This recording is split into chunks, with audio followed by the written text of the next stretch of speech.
Deer aspirant, welcome back to my channel target কম্পিটিটিভে তোমাদের সবাইকে স্বাগত জানাচ্ছি।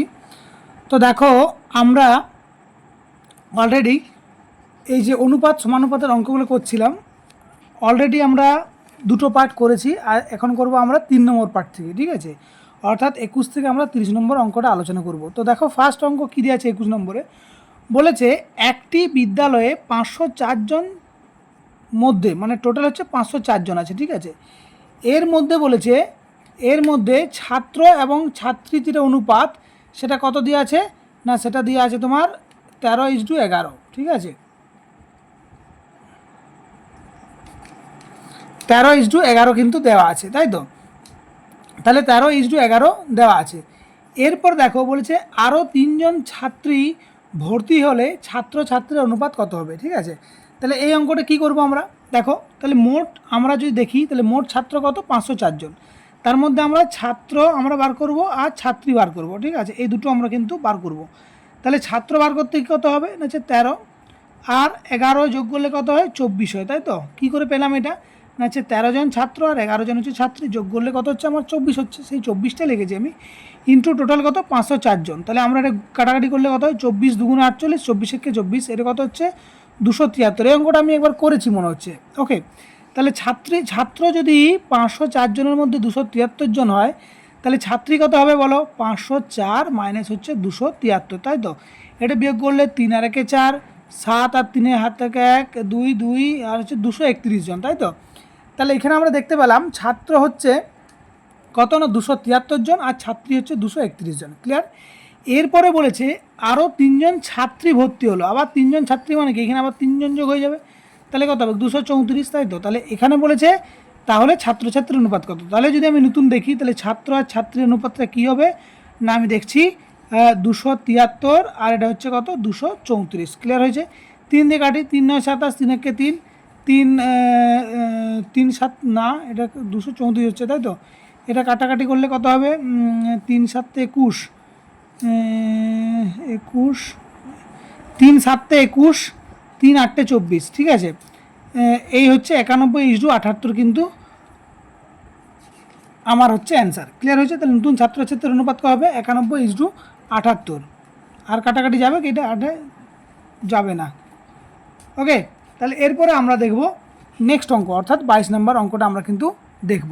ওকে, এরপর এটা দেখো আর একটু কাটাকাটি যাবে, 13 7 13 দিয়ে যাবে, তাই তো? 13 7 91, 13 6 78, তাহলে 7:6, এটা তোমরাও করে নিতে পারতে। ঠিক আছে, নেক্সট অঙ্ক দেখো 22 নম্বর অঙ্ক। 22 নম্বর অঙ্ক দেখো কি বলেছে, বলছে একটি বিদ্যালয়ে ছাত্র ও ছাত্রীর অনুপাত দেওয়া আছে কত না, 2:3 দিয়ে আছে। ঠিক আছে, ছাত্র ছাত্রীর অনুপাত দেওয়া আছে 2:3। যদি ছাত্র ছাত্রীর সংখ্যা 20% ও 10% বৃদ্ধি পায় তবে নতুন অনুপাত কত হবে। খুব সুন্দর অঙ্ক, একটা অঙ্ক। ঠিক আছে, তো দেখো এখানে আমরা কি করব, বলছে একটি বিদ্যালয়ে ছাত্র ছাত্রীর সংখ্যা 2 আর 3। তাহলে আমি এখানে যদি ছাত্র অনুপাত ছাত্রী যদি করি, ঠিক আছে, তাহলে ছাত্র 2 মানে আমি ধরলাম 200। ঠিক আছে, আর ছাত্রী 3 মানে কত, এখানে 300 ধরলাম, তাই তো? যদি ছাত্র ছাত্রীর সংখ্যা 20% ও 10% বৃদ্ধি পায়, তাহলে এটার যদি 20% বৃদ্ধি পায়, তাহলে 200-র 20% মানে কত বলো, 240 হবে। কী করে হলো এবার দেখে নাও, 200 জন আছে, তার 20% বৃদ্ধি, তাহলে 20 বাই কত 100, তাহলে একটা শূন্য একটা শূন্য একটা শূন্য একটা শূন্য, 20 দুগুণে 40। তাহলে আগে ছিল 200, আবার 40 বাড়লো, তাহলে কত হলো 240। আর ছাত্রীর সংখ্যা কত বেড়েছে, 10% বৃদ্ধি পেয়েছে। 10% বৃদ্ধি মানে কত হবে বলো তো, 330 হবে। কী করে হলো না, 300 ইন্টু 10/100, একটা শূন্য একটা শূন্য একটা শূন্য, 10 3 30, তাহলে 300 ছিল 330 হলো। ঠিক আছে, তাহলে বলেছে নতুন অনুপাত কত হলো, তাহলে নতুন অনুপাত কত হলো, একটা 240 কত 330।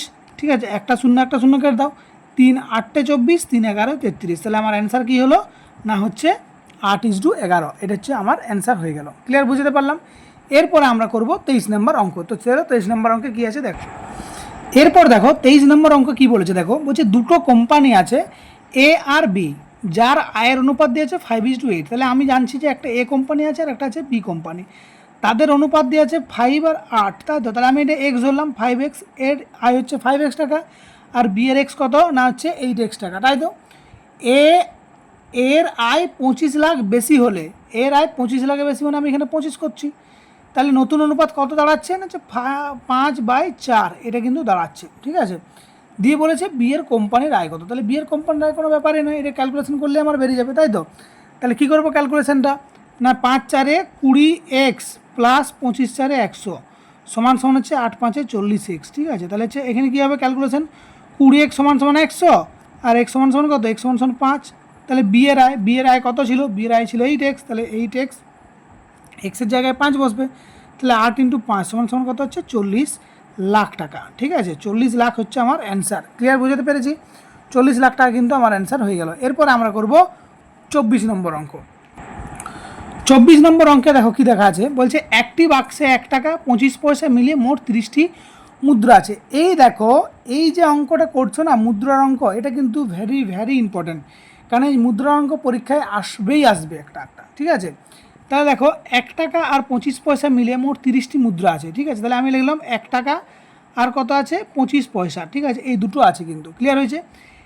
মোট মুদ্রা কটা 30টা, তাহলে এখানে লিখছি মোট মুদ্রা কটা, মুদ্রা হচ্ছে আমার 30টা, ঠিক আছে 30, ওকে। বলে যে তাদের মূল্যের অনুপাত, ভালো করে শুনো এই জায়গাটা অঙ্কটা ভালো করে পড়বে, এখানে মূল্যের অনুপাত দেওয়া থাকবে কিংবা দেওয়া থাকবে কয়েনের অনুপাত, এই দুটো কিন্তু অঙ্কে থাকবে, একটা হচ্ছে মূল্যের অনুপাত থাকবে কিংবা একটা হচ্ছে কয়েনের অনুপাত থাকবে। তাহলে মূল্যের অনুপাত যখনই থাকবে তখন আমি এখানে লিখবো মূল্য, ঠিক আছে, এখানে লিখবো মূল্য, ওকে। এই মূল্য লেখার পরে আমি সমান দেবো, দিয়ে অনুপাত কত 2:1। এরপর তুমি ভাবো যখনই মূল্য থাকবে না আমরা সেটা কিসে কনভার্ট করব, কয়েনে কনভার্ট করব, ঠিক আছে, কয়েনে কনভার্ট করব। বলো তোমার কাছে 2 টাকা আছে, ঠিক আছে, ভালো করে শুনবে, তোমার কাছে 2 টাকা আছে আর 1 টাকার কয়েন বলেছে এটা, ঠিক আছে 1 টাকা। তাহলে বলো দেখিনি 2 টাকা আছে আর 1 টাকা কয়েন আছে, তাহলে তোমার টোটাল কত হবে, কয়েন 2টা হবে না। তোমার কাছে 2 টাকা পয়সা আছে আর যে কয়েন আছে সেগুলো 1 টাকা করে, তাহলে 2 টাকা হতে গেলে তোমার কটা কয়েন লাগবে, 2টা লাগবে। আবার দেখো এখানে তোমার কাছে ক টাকা আছে, না 1 টাকা আছে, ঠিক আছে, মূল্য বলেছে তাহলে 1 টাকা আছে আর 1 টাকার যে মূল্যটা আছে সেগুলো সবগুলোই 25 পয়সা করে, তাহলে তোমার কত হবে বলো দেখিনি, 4টা 25 পয়সা 1 টাকা হয়, বুঝতে পারলাম। আবার বলছি তোমার কাছে 1 টাকা আছে কিন্তু সবগুলোই 25 পয়সা, তাহলে তোমার কাছে কটা কয়েন আছে, 4টা কয়েন আছে, তাহলে কটা হলো, মোট কটা হলো, কয়েনের সংখ্যা কটা হলো, 6টা বলেছে। এবার কি বলেছে 1 টাকার মুদ্রার সংখ্যা কত, তাহলে 1 টাকার মুদ্রার সংখ্যা কত, কয়েন মানে হচ্ছে সংখ্যা, কিন্তু এটা কয়েন মানে হচ্ছে সংখ্যা কিন্তু, তাহলে 1 টাকার হচ্ছে কত, 1 টাকার কোনটা হচ্ছে 2 বাই যোগ করলে কত 6 × 30, তাই তো। তাহলে 6 5 30, 5 দুগুণে কটা হবে 10টা, তাহলে কী হবে অ্যান্সার হচ্ছে আমার 10। তাহলে মোট মুদ্রার সংখ্যা কটা হবে 10টা। তাহলে এই অঙ্কটা ভালো করে তুমি দেখে নাও, যখনই কয়েন থাকবে তখনই তোমাকে মূল্য করতে হবে, আবার যখনই মূল্য থাকবে তখন কিন্তু তোমাকে কয়েনে সেটা কনভার্ট করতেই হবে, ওকে। তো এই ছিল আমার 24 নম্বর অঙ্ক। এই অঙ্কটা আবার আসবো ঘুরে দেখো একটু পরেই। 25 নম্বর অঙ্কে চলো আমরা যাওয়া যাক। এরপর দেখো 25 নম্বর অঙ্ক। 25 নম্বর অঙ্ক কী দিয়ে আছে দেখো, একটি বাক্সে 1 টাকা 50 পয়সা 25 পয়সা মিলিয়ে মোট 180 টাকা আছে, ভালো করে শুনবে। তোমার কাছে বলেছে 1 টাকা আছে 50 পয়সা আছে আর হচ্ছে 25 পয়সা আছে, ঠিক আছে, এইটা আছে, এবং মোট হচ্ছে 180 টাকা আছে, মোট হচ্ছে 180 টাকা আছে, ঠিক আছে, মোট হচ্ছে 180 টাকা আছে, ক্লিয়ার বুঝতে পেরেছি। এরপর বলেছে তাদের সংখ্যার অনুপাত দেওয়া আছে, সংখ্যা বলেছে সংখ্যা, তাহলে সংখ্যা থাকলে কী করতে হবে তোমাকে, সেটা সংখ্যা থাকলে তোমাকে মূল্যতে রূপান্তরিত করতে হবে, ঠিক আছে, মূল্য। তাহলে সংখ্যার অনুপাত কত 2:3:4 আছে, ভালো করে শুনো 2:3 কী আছে 4 আছে, তাই তো। এরপরে তুমি আমাকে বলো এখানে 2:3 যদি 4 থাকে তুমি আমাকে বলো যে এখানে যদি 2টা কয়েন আছে 1 টাকার করে, তাহলে মূল্য কত হবে, এখানে 2 টাকাই হবে। তোমার কাছে 2টা কয়েন আছে আর সেগুলার কত, দুটো 1 টাকার কয়েন করে, তাহলে কটা হয় 2 টাকা হয়। তোমার কাছে 3টা কয়েন আছে আর 3টা কয়েন কটা করে 50 পয়সা করে, তাহলে কটা হয় 1.5 টাকা হয়। তোমার কাছে 4টা কয়েন আছে আর প্রত্যেকটা কয়েনের মান কত, না হচ্ছে 25 পয়সা করে, ঠিক আছে, তাহলে তোমার কত হবে 1 টাকা হবে। তাহলে মোট হচ্ছে কত 2 আর 3 4.5 টাকা, তাই তো, তাহলে কত হলো 4.5 টাকা, হ্যাঁ না 4.5 টাকা। তোমার কাছে আরও ভালো করে শুনো, বলছি 2টা আছে সংখ্যা 1 টাকার কয়েন, ঠিক আছে, 2টা কয়েন আছে 1 টাকার করে, তাহলে মূল্য কত হবে 2 টাকা। তোমার কাছে 3টা কয়েন আছে সবগুলো 50 পয়সা করে, তাহলে কত হবে 1.5 টাকা হবে। তোমার কাছে 4টা কয়েন আছে 1 টাকার করে, তাহলে কত হবে এই 25 পয়সা করে, তাহলে 1 টাকা হবে, টোটাল কত 4.5 টাকা। বলেছে হলে 50 পয়সার সংখ্যা কত, 50 পয়সার সংখ্যা কত বাবু 3, তাহলে 50 পয়সা যদি বলি আমি 50 পয়সা, তাহলে কত হবে 3 বাই কত 4.5 ইন্টু কত হবে 180। হ্যাঁ না এই একটা শূন্য তুলে দাও, এখানে 10 বস করে দাও, হয়েছে। এবার কাটাকাটি করো, 3 15 45, ঠিক আছে, 5 3 15, 5 2 10, 3 6 18, তাহলে কত হবে 120। তাহলে 50 পয়সার সংখ্যা কটা হবে, 50 পয়সার সংখ্যা হবে 120টা হবে। যেটাই বার করতে বলবো সেটা তুমি বার করতে পারবে নিশ্চয়ই, ঠিক আছে। ওই কিনে আমরা ছোটো থেকে করে আসছি এগুলো, ওকে। তো এই ছিল আমার হচ্ছে 25 নম্বর অঙ্ক। এরপরে আমরা যাব 26 নম্বর অঙ্ক। দেখো তোমরা এই যে অঙ্কগুলো করছো না, এই বাক্সে পয়সা, এটা কিন্তু খুব গুরুত্বপূর্ণ অঙ্ক, এই কিন্তু পরীক্ষায় একটা আসবেই, ওকে। তাহলে তোমাদের সেটাই কিন্তু মাথায় রাখতেই হবে, ওকে। তো চলো নেক্সট অঙ্ক মুভ করি। 26 নম্বর অঙ্ক দেখো আবার ওই রকমই দিয়েছে। কী দিয়ে আছে দেখো, বলছে একটি ব্যাগে 1 টাকা 50 পয়সা 10 পয়সা সংখ্যার অনুপাত 3:4:10। ব্যাগে মোট 102 টাকা থাকলে 10 পয়সার সংখ্যা পড়েছে কত, তাই তো। তাহলে সেম আমি লিখবো 1 টাকা 50 পয়সা আর হচ্ছে 10 পয়সা, ক্লিয়ার, বোঝা গেছে। তাদের বলছে সংখ্যার অনুপাত, তাহলে আমি কী বলবো সংখ্যার অনুপাত কত 3:4 হচ্ছে 10। তাহলে আমি আগেই বলেছি সংখ্যা থাকলে তোমাকে কী করতে হবে, সংখ্যা থাকলে হচ্ছে মূল্য বার করতে হবে। তাহলে আমার মূল্য বার করবো, মূল্য বলো এবারে। তোমার কাছে 3টা কয়েন আছে সবগুলো 1 টাকার করে, তাহলে তোমার মূল্য কত হবে 3 টাকা হবে। 4টা কয়েন আছে 50 পয়সার করে, তাহলে ক টাকা হবে না 2 টাকা হবে। 10 পয়সা করে আছে 10টা, তাহলে কত হবে 1 টাকা হবে। তাহলে আমার মোট কত হচ্ছে 3 আর 2 5 আর কত 6 হয়ে গেল। বলেছে 10 পয়সার সংখ্যা কত, 10 পয়সার সংখ্যা কটা ছিল 10টা ছিল। তাহলে 10 পয়সা যদি আমি বলি তাহলে 10 পয়সা সমান সমান কী হবে না 10 পয়সা হবে আমার হচ্ছে তোমার 10 বাই হচ্ছে 6 ইন্টু হচ্ছে 102, তাই তো। 6 দিয়ে কাটাকাটি যাবে, 6 1 6, 7 8 9 10, 6 7 42, তাহলে কত হবে 170টা, ঠিক আছে। তাহলে 10 পয়সার সংখ্যা কটা হবে, 10 পয়সার সংখ্যা হবে 170টা। এটি কিন্তু অবশ্যই খেয়াল করবে, ক্লিয়ার হয়েছে। এটা হলো 26 নম্বর অঙ্ক। এরপরে আমরা দেখব 27 নম্বর অঙ্ক। 27 নম্বর অঙ্ক সেম দিয়ে আছে। দেখো 27 নম্বর অঙ্ক কী দিয়ে আছে আমরা একবার দেখি। একটি বাক্সে বলেছে 1 টাকা 50 পয়সা 25 পয়সার মুদ্রা মিলিয়ে মোট 328টি মুদ্রা আছে। এই অঙ্কটা আমরা একবার করলাম, ঠিক আছে, সেম অঙ্ক। তাহলে এই অঙ্কটা তোমরা ট্রাই করো, দেখে নেবে কি পারছো না পারছো। ভিডিওটা পজ করে তোমরা ট্রাইটা করবে।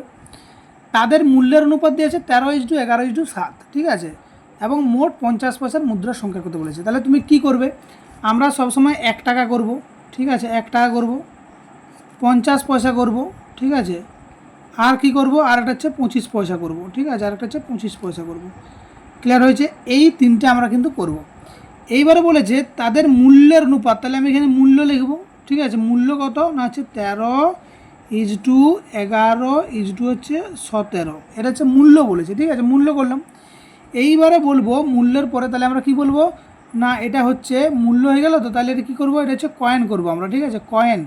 কয়েন কি করব দেখো, তাহলে বলো 13টা আছে, ঠিক আছে, 1 টাকার করে হলে কত হয় 13 টাকা হয়, ঠিক আছে, 1 টাকার করে হলে কত হয় 13 টাকা হয়, ওকে। তাহলে দেখো বললাম 13 টাকা আছে, একবার বলছি দেখো 13 টাকা আছে, 1 টাকার কয়েন হলে 13 টাকা হয়, ঠিক আছে। এরপরে বলো 11 টাকা আছে তোমার কাছে, সবগুলো যদি 50 পয়সা করে হয় তাহলে কয়েন কটা হয়, কয়েন হয় 22টা হয়, তাই তো। আবার দেখো তোমার কাছে 17 টাকা আছে, ঠিক আছে, 25 পয়সা করে হলে কত টাকা হয় বলো, ঠিক আছে। 17 টাকা আছে, 25 পয়সা হলে কত টাকা হয়, 17 টাকা আছে, 17 4 68 হবে, তাই তো। তাহলে কী হবে 17 4 68টা কয়েন কিন্তু হবে, ওকে। এরপরে তুমি বলো আমাকে, ঠিক আছে, 17 টাকা আছে, 17 টাকা আছে যদি 25 পয়সা করে থাকে তাহলে কত টাকা হবে, কটা কয়েন হবে বলো দেখি, 68টা, ঠিক আছে, 68টা কয়েন কিন্তু হবে, ঠিক আছে।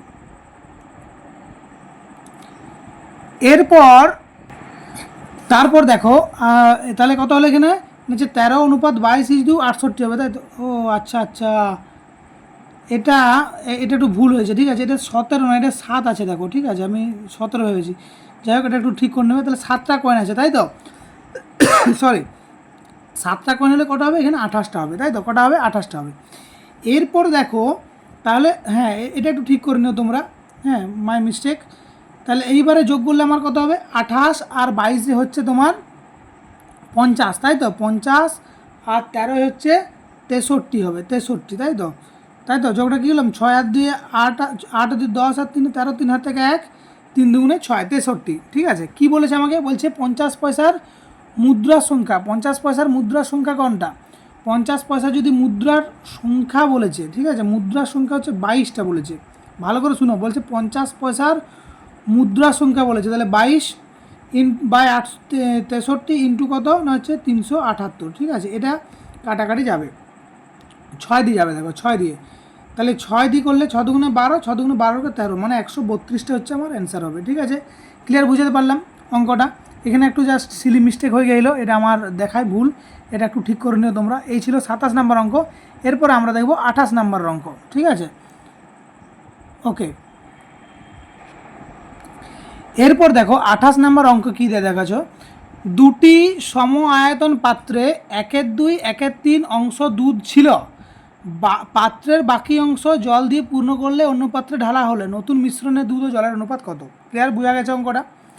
তাহলে আমরা কি করব, যে সম আয়তন পাত্রে তাহলে আমরা দেখছি যে একটায় 1/2 আর একটায় 1/3 অংশ দুটো পাত্র আছে, এরকম দুটো ধরো পাত্র আছে, ঠিক আছে? এরকম দুটো পাত্র আছে, এইটাই যা কি দুটি সম আয়তন পাত্রে, মানে এটা সমান হবে, তাই তো? পাত্রে 1/2 আর 1/3 অংশ দুধ ছিল, ঠিক আছে? এটাই দুধ ছিল, এটা 1/2 ছিল, আর এটা হচ্ছে 1/3 ছিল, ছিল, পাত্রের বাকি অংশ জল দিয়ে পূর্ণ করা হলো, এটা জল দিয়ে এবার আমরা কী করবো, পূর্ণ করবো। এটা হচ্ছে মিল্ক ছিল, এটা ওয়াটার দিয়ে আমরা কী করবো, পূর্ণ করব, ঠিক আছে? তাহলে দুটোই ছিল, তাহলে 1/2 আর 1/3 ছিল। এইবারে দেখো এখানে 1/2 ছিল, তাহলে এটা হাফ, 1/2 মানে কি, এটা টোটাল এক অংশ, টোটাল তো এক অংশ, তাহলে 1/2 ছিল মানে হাফ ছিল, তাহলে আর জল পূর্ণ করবো কত, হাফ দিয়ে, তাই তো? আবার দেখো এটাই কত ছিল, এটা 1/3 ছিল, ঠিক আছে? এটারও এক অংশ, 1/3 ছিল হচ্ছে দুধ, তাহলে আর বাকি কত থাকবে, 1 - 1/3 সমান কত হয়, এটা হচ্ছে 3, 3 - 1 সমান হচ্ছে 2/3, তাহলে এখানে কত হবে, প্লাস হচ্ছে 2/3 আমার পূর্ণ হবে, ঠিক আছে? এটার বলেছে নতুন সংমিশ্রণ যেটা হবে সেটা হচ্ছে জল আর দুধের অনুপাতটা বার করতে বলেছে। তাহলে কত হবে, এখানে হচ্ছে লসাও করলে 3 2 6, তাহলে 2 3 6, 3 2 6 অনুপাত, আবার এটা আমরা করবো 6, 2 3 6, 2 2 4, তাহলে এটা কত হবে 5, এটা আমি এখানে করছি, ঠিক আছে? 5 6 অনুপাত হচ্ছে 7 6, তাহলে এই 6 6 কাটা গেল, তাহলে আমার অ্যান্সার কত হলো, 5:7 কিন্তু আমার অ্যান্সার হয়ে গেল। ক্লিয়ার, বুঝাতে পারলাম? ওকে, 28 গেল। এবার পড়বো আমরা 29। ওকে, এরপর দেখো আমরা করব 29 নম্বর অঙ্ক। 29 নম্বর অঙ্কটা কী দেওয়া আছে একটু দেখে নিই।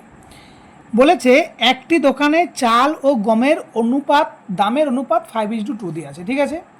চালের দাম 2:5 অনুপাতে এবং গমের দাম 3:5 অনুপাতে বৃদ্ধি পেলে বর্তমান চাল ও গমের দামের অনুপাত কত? ক্লিয়ার হয়েছে? এই অঙ্কটা কী করে করবো দেখো, প্রথমে আমি লিখলাম চাল, ঠিক আছে, আর এদিকে হচ্ছে গম, ঠিক আছে? আমি কি করব, চাল আর একটা হচ্ছে এদিকে করব আমি কি না, আমি লিখব গম। এটা কিসের বলো তো, না এটা হচ্ছে তোমার, যে আমি এটা ধরে নিলাম যে পূর্বে যে চালের যে অনুপাত ছিল সেটা হচ্ছে 5 আর এটা কত হচ্ছে 2 ছিল, ঠিক আছে? এবং বর্তমানে তুমি দেখো, বর্তমানে চালের পরিমাণ বা গমের পরিমাণ এটা কত বেড়েছে, না হচ্ছে 2:5 একটা বেড়েছে, আর এটা কত বেড়েছে, না এটা হচ্ছে 3:5 বেড়েছে, তাই তো? তাহলে আমি যদি চালের দেখি তাহলে কী হবে, না চালের তো 5 ইউনিট ছিল, সেখানে 5 ইউনিট থেকে 2 বেড়েছে, ঠিক আছে? 5 2, ঠিক আছে? 2 টাকা ছিল 5 টাকা হয়েছে, আর 3 টাকা ছিল 5 টাকা হয়েছে, ঠিক আছে? তাহলে চাল হয়ে গেল। এবার গম যদি বলি, গম কত, না 2 টাকা 2 ইউনিটের জন্য আগে কত ছিল, 5 টাকা ছিল, ঠিক আছে? 3 টাকা।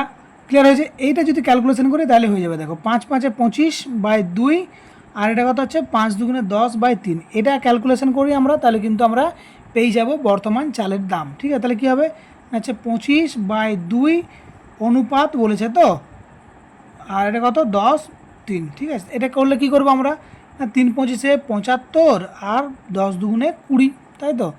তাহলে কত হবে, 15 দিয়ে কাটছি, 5 দিয়ে কাটছি, 5 15 75 আর 5 4 20, তাহলে আমার হচ্ছে বর্তমান যে চালের আর গমের অনুপাতটা কত হবে, 5:2 কী হবে, না 4 হবে আমার আনসার।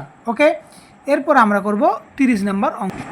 এরপর দেখো 30 নাম্বার অঙ্ক, ঠিক আছে। 30 নাম্বার অঙ্কয় কী আছে দেখো, বলেছে এ এর আগের বছর আয়ের অনুপাত 2:3, তাদের আয় এই বছর 2:5 এবং 1/3 অনুপাতে বৃদ্ধি পায়।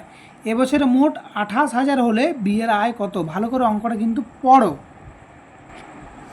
দেখো 30 নাম্বার অঙ্কটাও কিন্তু সেম অঙ্ক, ঠিক আছে। আগের যে অঙ্কটা করলে এই অঙ্কটা কিন্তু সেম অঙ্ক। কিন্তু আমরা দেখতে পাচ্ছি এ আর বি এর আয়টা কত না হচ্ছে 2:3, আগেরটা যেমন করেছিলাম সেভাবেই করব। এর কত বাড়ছে? 2:5 হিসেবে বাড়ছে, আর এর কত বাড়ছে? এর হচ্ছে 1:3 হিসেবে বাড়ছে, ঠিক আছে। তাহলে এর আমরা প্রথমে লিখব 2 টাকা ছিল, 5 টাকা থেকে 2 টাকা একটা হলো, আর একটা হচ্ছে বি এর হচ্ছে কত না হচ্ছে 3 × 3/1 হলো, ঠিক আছে। তাহলে এর কত 10/2, আর এটা হচ্ছে 9/1, এটা অনুপাত করব আমরা। তাহলে 10/2 অনুপাত হচ্ছে 9/1, তাহলে কত হচ্ছে 10, আর এটা হচ্ছে 9 × 18, তাহলে এটা হচ্ছে এ, এটা হচ্ছে বি। এবার বলেছে বি এর আয় কত, এবং মোট আয়টা দিয়েছে। তাহলে বি এর আয় কত? বি এর আয় হচ্ছে 18 বাই হচ্ছে যোগ করলে কত হয় 28 ইন্টু কত না 28,000 টাকা, 1,000, তাহলে এটা কত হলো না হচ্ছে 18,000 টাকা, ঠিক আছে। এটা অ্যান্সার কী হলো না 18,000 টাকা হচ্ছে আমার অ্যান্সার। ক্লিয়ার, বুঝতে পারলাম? এই ছিল 30টা অঙ্ক তোমাদের, ঠিক আছে। পার্ট এটা হচ্ছে 3 নাম্বার গেল, এটা হচ্ছে পার্ট 3 গেল। এরপরে আমরা আসবো পার্ট নাম্বার 4 নিয়ে, সেখানে 30 থেকে 40টা অঙ্ক থাকবে। দেখো এটাও অনেকটা লেন্দি হয়েছে, 20-25 মিনিট করে ভিডিও হয়ে যাচ্ছে তোমাদের কাছে, তো এটা হচ্ছে অনেক লেন্দি। কিন্তু তোমরা যদি 10টা করে প্র্যাকটিস অঙ্ক প্রতিদিন করো, দেখবে তোমাদের কাছে একটা হিউজ পরিমাণ অঙ্ক কিন্তু জমবে, ঠিক আছে। তো চলো ততক্ষণের জন্য পুরনো অঙ্কগুলো প্র্যাকটিস করবে। তোমাদের অনেক অঙ্কই হয়ে গেল, আগের একটা চ্যাপ্টার অনুপাত সমানুপাত, আর এটাও দিয়ে আছি। আর একবার দেখবে যে তোমাদের এই ভিডিওতে প্লেলিস্টে যে দেখতে হবে তোমরা, সেখানে দেখবে সিম্পল ইন্টারেস্টটা মনে হয় করা আছে, এবং নল চৌবাচ্চার 2টো পার্ট করা আছে, আর একটা পার্ট এখনও আমি সময় পাইনি, তো জাস্ট সময় পেলেই আমি ওটাও দিয়ে দেবো। তো এই অঙ্কগুলো তোমরা প্র্যাকটিস করো ভালো করে, ঠিক আছে। চলো নেক্সট ভিডিওতে দেখা হচ্ছে, ততক্ষণের জন্য ভালো থাকো, পড়াশোনা করো।